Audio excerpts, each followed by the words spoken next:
Dear student and friends, welcome to my YouTube channel. आज के lecture का topic है मराठा साम्राज्य का भाग 2, जिसमें हम लोग पेशवा एवं अंगल मराठा युद्ध के बारे में जानेंगे। तो चलिए हम लोग अपना लेक्चर स्टार्ट करते हैं। पिछले लेक्चर में हम लोग मराठा साम्राज्य का उदय, शिवाजी और उनके प्रशासन और अन्य छत्रपतियों के बारे में जाना था। उम्मीद करता हूं कि आपने पिछला लेक्चर देखा होगा, और अगर नहीं देखे हैं तो डिस्क्रिप्शन में दिए गए लिंक पर जाकर आप पिछला लेक्चर देख लीजिए, ताकि आपको यह लेक्चर समझने में किसी तरह की कोई परेशानियों का सामना नहीं करना पड़े।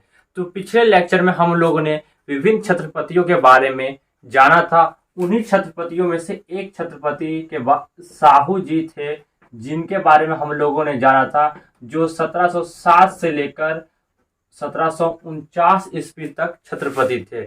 इस दौरान हम लोगों ने जाना था कि साहू जी को एक व्यक्ति ऐसा था जिन्होंने छत्रपति बनाने में महत्वपूर्ण भूमिका निभाई थी, और वो व्यक्ति कौन था? बालाजी विश्वनाथ, जिन्होंने ही साहू जी को सतारा पर अधिकार करने में सहायता दी थी, और जिस वजह से साहू जी ने उन्हें 1713 ईस्वी में पेशवा के पद पर नियुक्त कर दिया था। उसके बाद ही पेशवा जो है प्रभाव में आता है। इस प्रकार प्रथम पेशवा कौन थे? तो प्रथम पेशवा जो थे वो थे बालाजी विश्वनाथ। तो चलिए अब हम लोग पेशवा के बारे में जानते हैं। तो प्रथम पेशवा कौन हो गए? वो हो गए बालाजी विश्वनाथ। रियल में यह कोंकण क्षेत्र के चित्पावन ब्राह्मण थे।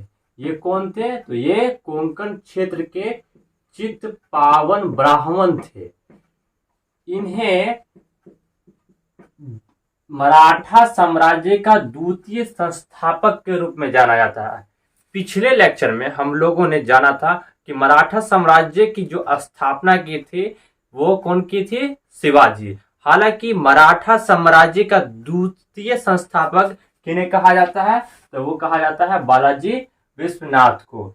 इनके समय में एक महत्वपूर्ण समझौता हुआ था 1719 ईस्वी में, जिसे दिल्ली समझौता के रूप में जानते हैं। हम लोगों ने उत्तरकालीन मुगल सम्राट के दौरान फर्रुखसियार नाम के एक शासक के बारे में जाना था, जिस दौरान हम लोगों ने जाना था कि किंग मेकर कहे जाने वाले सैयद बंधुओं ने किस प्रकार से फर्रुखसियार को गद्दी पर से हटा दिया था। लेकिन सैयद बंधुओं की सहायता जो की थी वह बालाजी विश्वनाथ ने की थी, जिस वजह से ही सैयद बंधु फर्रुखसियार को गद्दी पर से हटाने में सफलता प्राप्त की थी। जिस वजह से सैयद बंधु एवं बालाजी विश्वनाथ के बीच 1719 ईस्वी में एक संधि होती है, जिसे हम लोग दिल्ली समझौता या फिर दिल्ली संधि के रूप में जानते हैं। इस संधि मराठा साम्राज्य में बहुत ही महत्वपूर्ण है। उसकी वजह यह है कि इसी संधि के द्वारा मुगलों के द्वारा मराठा साम्राज्य को एक स्वतंत्र राज्य की मान्यता दे दी जाती है, और उन्हें दक्कन के क्षेत्र का भी चौथ एवं सरदेशमुखी वसूली करने का अधिकार दे दिया जाता है, जो मराठा साम्राज्य के लिए बहुत ही महत्वपूर्ण बात थी। जिस वजह से ही दिल्ली समझौता जो 1719 ईस्वी में हुई थी, उन्हें रिचर्ड टेम्पल के द्वारा मराठों का मैग्ना कार्टा कहा जाता है। क्या कहा जाता है? मराठों का मैग्ना कार्टा, अर्थात मराठों का महाधिकार पत्र जो है किस संधि को कहा जाता है? तो वो 1719 ईस्वी के दिल्ली समझौता या दिल्ली संधि को कहा जाता है। तो इस प्रकार प्रथम पेशवा कौन हुए? बालाजी विश्वनाथ। चलिए अब हम लोग दूसरे पेशवा बाजीराव प्रथम के बारे में जानते हैं, जो 1720 से लेकर 1740 ईस्वी तक पेशवा के पद पर रहे हैं। यह बालाजी विश्वनाथ का पुत्र रहता है, जो मात्र 20 वर्ष की आयु में ही पेशवा बन जाता है, जो 1720 से लेकर 1740 ईस्वी तक पेशवा के पद पर रहता है। बाजीराव मस्तानी नाम की एक नर्तकी के साथ प्रेम प्रसंग की वजह से काफी चर्चा में रहता है। बाजीराव प्रथम ने मुगलों की खराब स्थिति को देखते हुए साहू जी से कहा था कि चलिए हम लोग इस जर्जर वृक्ष के खोखले तने पर प्रहार करते हैं, शाखाएं तो खुद ब खुद गिर जाएगी और हमारी कोशिशों से मराठा साम्राज्य का पतक कृष्णा नदी से अटक तक फहराएगा। जिसके जवाब में छत्रपति साहू जी ने कहा था कि निश्चिंत, आप मराठा साम्राज्य को हिमालय के उस पार तक पहुंचा देंगे। निसंदेह आप योग्य पिता के योग्य पुत्र है। बाजीराव प्रथम ने मराठा परिसंघ की स्थापना की थी, जिसमें भोसले, गायकवाड़ जैसे मराठा शामिल रहते हैं। बाजीराव ने ही पेशवाओं का केंद्र यानी अपना मुख्यालय पूना ले आया था और इसी के समय में पालखेरा का युद्ध होता है 1728 ईस्वी में निजाम एवं बाजीराव के बीच, जिसमें निजाम की पराजय हो जाती है और जिस वजह से एक संधि होती है जिसका नाम रहता है मूंगी सीवा गांव की संधि। मूंगी सीवा गांव की संधि जो कब होती है 1728 ईस्वी में। आप मराठा साम्राज्य के अंतर्गत देखिएगा कि बहुत ऐसी संधि आएगी जिन्हें ध्यान में रखने की जरूरत है, क्योंकि अक्सर मराठों से संधि के बारे में एग्जाम में पूछ लिया जाता है। तो ध्यान में रखिएगा कि मूंगी सीवा गांव की संधि कब होती है 1728 ईस्वी में, जो निजाम एवं बाजीराव के बीच होती है। इन्होंने बाजीराव प्रथम ही पहले पेशवा थे जिन्होंने 1737 ईस्वी में दिल्ली पर धावा बोल देता है और दिल्ली को आतंकित कर देता है। इस प्रकार दिल्ली पर आक्रमण करने वाला प्रथम पेशवा कौन था? तो वो बाजीराव प्रथम ही था। हम लोग जानते हैं कि मराठा साम्राज्य में एक युद्ध बड़ा ही फेमस था, गुरिल्ला युद्ध, जो मराठा साम्राज्य की नींव का आधार था। शिवाजी के बाद गुरिल्ला युद्ध के जो सबसे बड़े प्रतिपादक थे वो कौन थे? तो वो बाजीराव प्रथम ही थे, जिसकी वजह से ही इन्हें लड़ाकू पेशवा भी कहा जाता था। बाजीराव प्रथम को क्या कहा जाता था? लड़ाकू पेशवा के नाम से भी जाना जाता है। तो इस प्रकार उसकी उपाधि क्या हो गई? लड़ाकू पेशवा। चलिए अब हम लोग अन्य यानी आगे के पेशवा के बारे में जानते हैं, जो कौन रहते हैं? बालाजी बाजीराव, जो 1740 से 1761 ईस्वी तक पेशवा रहते हैं। इन्हें नाना साहेब के नाम से भी जाना जाता है। इनके समय में मराठा साम्राज्य जो है वो सर्वाधिक विस्तार करता है, यहाँ तक कि मराठों का विस्तार लाहौर तक हो जाता है और उत्तर के क्षेत्र में भी इनका विस्तार हो जाता है। तो इस प्रकार मराठा साम्राज्य का सर्वाधिक विस्तार जो होता है वह बालाजी बाजीराव के समय में ही होती है। और पिछले लेक्चर में हम लोगों ने एक संगोला की संधि पढ़ा था, जो कब हुआ था? 1750 ईस्वी में, जो किनके बीच हुआ था? बालाजी बाजीराव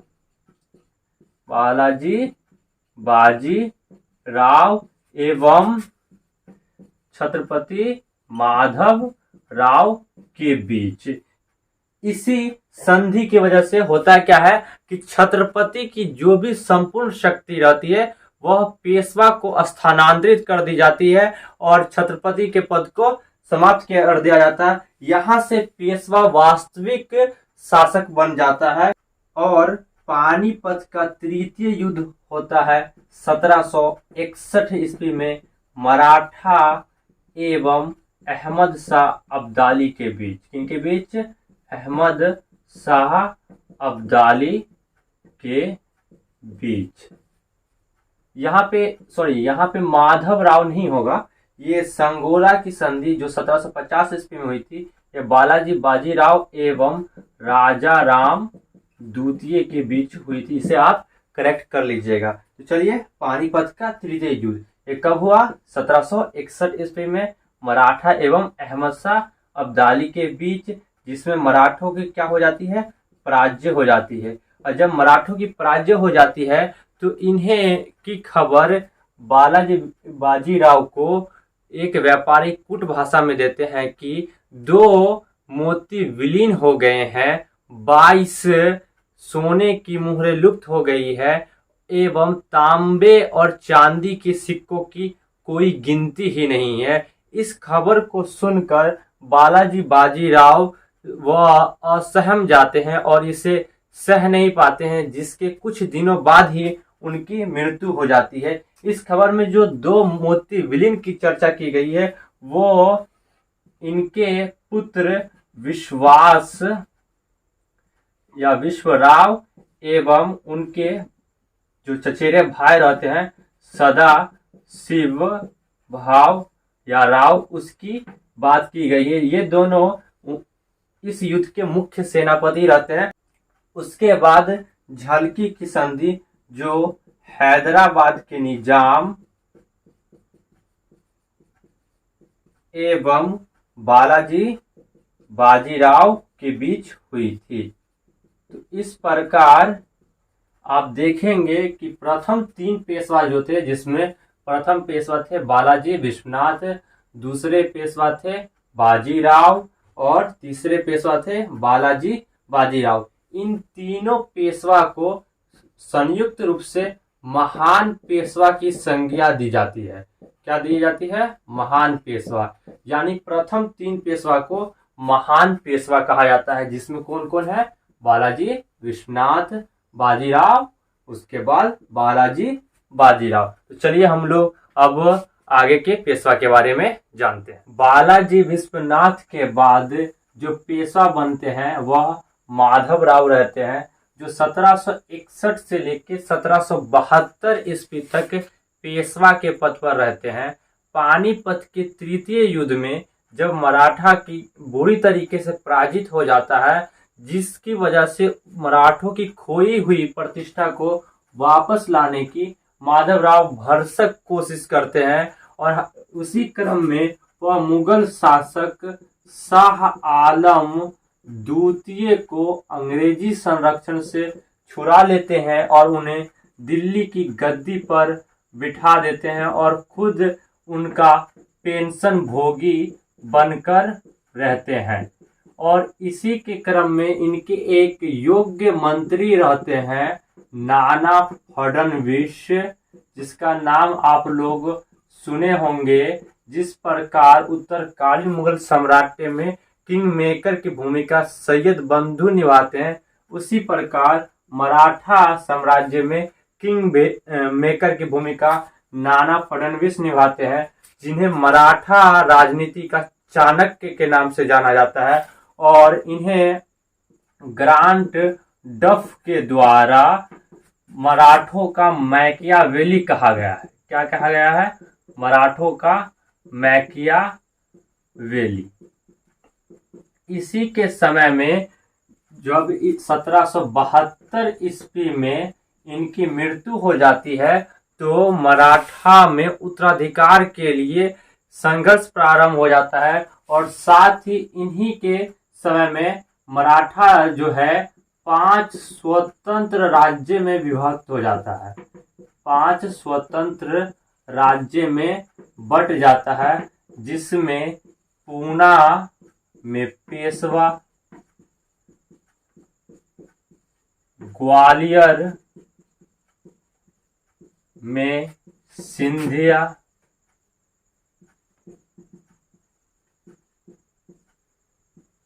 बड़ौदा में गायकवाड़,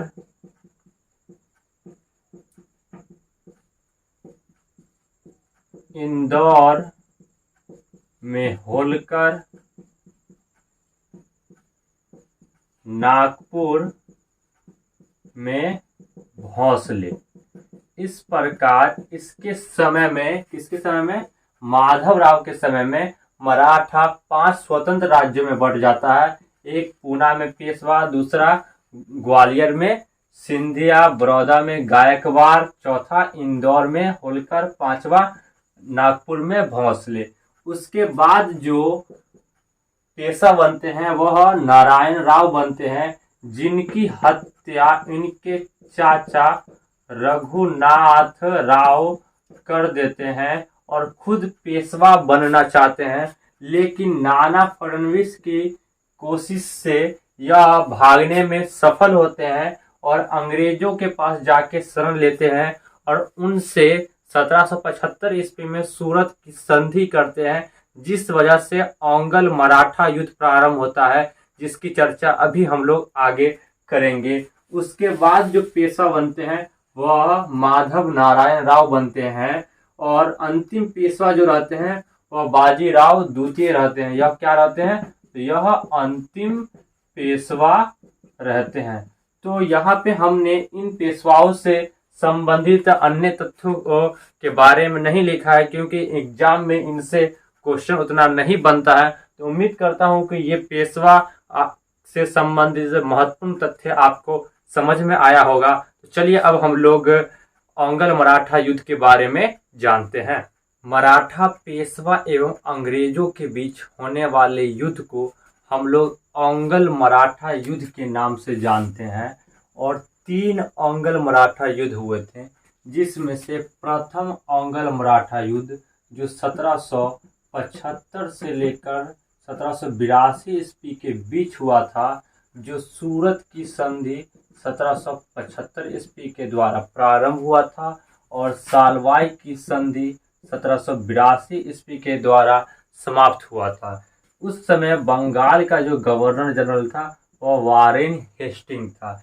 इसकी पृष्ठभूमि पे हम लोग थोड़ा बात कर ले तो हम लोग पेशवा नारायण राव के बारे में पढ़ा था, जिसकी हत्या उनके चाचा रघुनाथ राव कर देते हैं और खुद वह पेशवा बनना चाहते हैं। हालांकि नाना फडणवीस उन्हें भागने पर मजबूर करते हैं और वह जाकर अंग्रेजों का संरक्षण लेते हैं और अंग्रेजों से एक संधि करते हैं, सूरत की संधि, जिस संधि के द्वारा उन्हें पेशवा बनाया जाना था। जो कब होता है? 1775 ईस्वी में। यह रघुनाथ राव एवं बम्बई की अंग्रेजी सरकार के बीच होता है।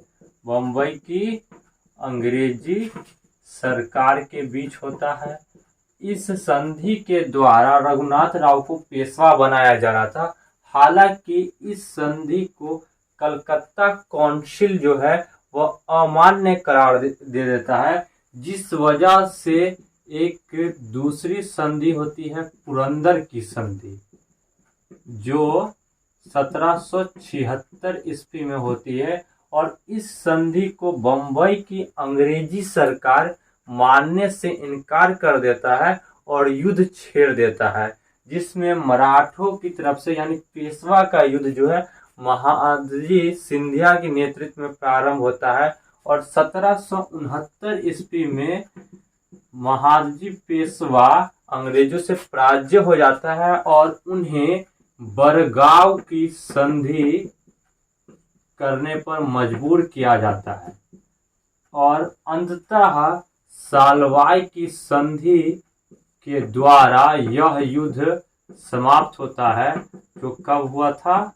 1782 ईस्वी में। तो ध्यान दीजिएगा कि प्रथम औंगल मराठा युद्ध के दौरान सूरत की संधि के द्वारा यह युद्ध प्रारंभ होता है और इसी बीच पुरंदर की संधि होती है। हालांकि हम लोग पिछले लेक्चर में पुरंदर की संधि पढ़े होंगे, जो 1665 ईस्वी में हुआ था शिवाजी एवं मुगल सेनापति राजा जय सिंह के बीच।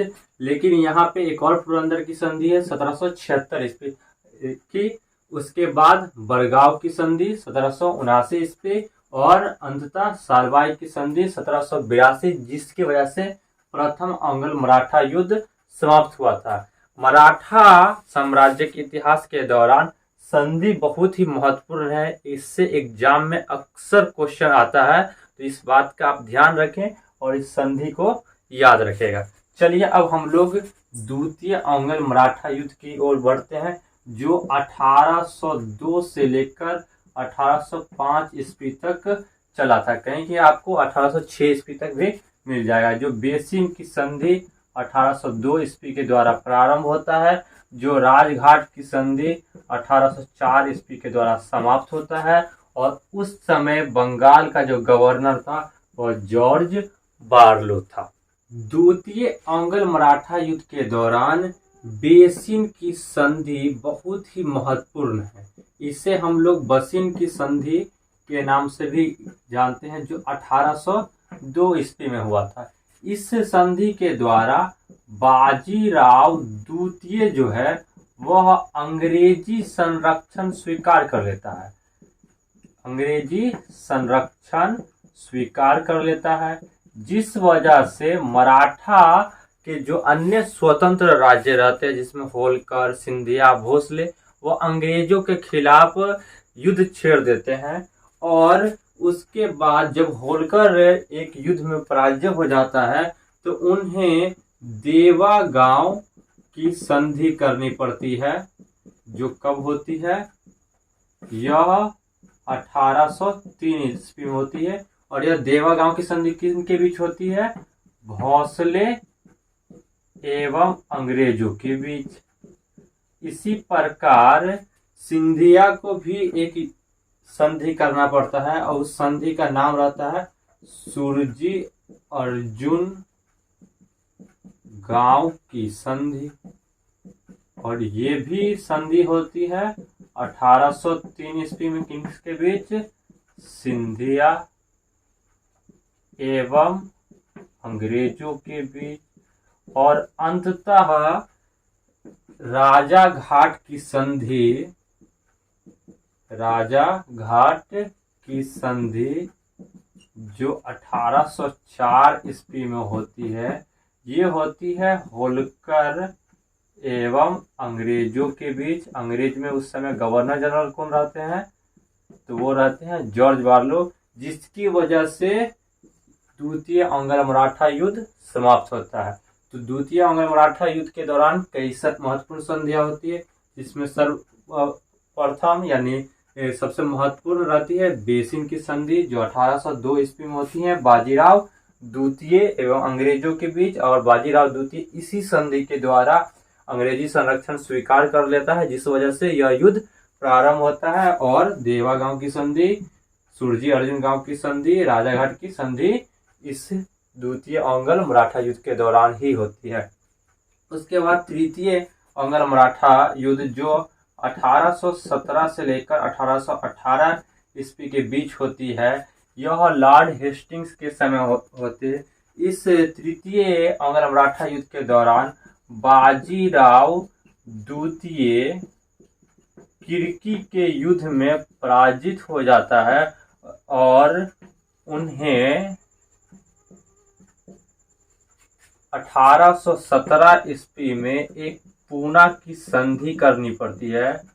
और इस संधि के द्वारा उन्हें कानपुर के निकट बिठूर भेज दिया जाता है पेंशन पर, यानी अंग्रेजों का पेंशन भोगी हो जाता है। और मराठा साम्राज्य यहाँ से विघटन हो जाता है, यानी मराठा के पेशवाओं का जो कार्यकाल है वह यहाँ से समाप्त हो जाता है। तो उम्मीद करता हूँ कि आपको ये लेक्चर पसंद आया होगा। चलिए, thank you class, best of luck, have a nice day, bye bye.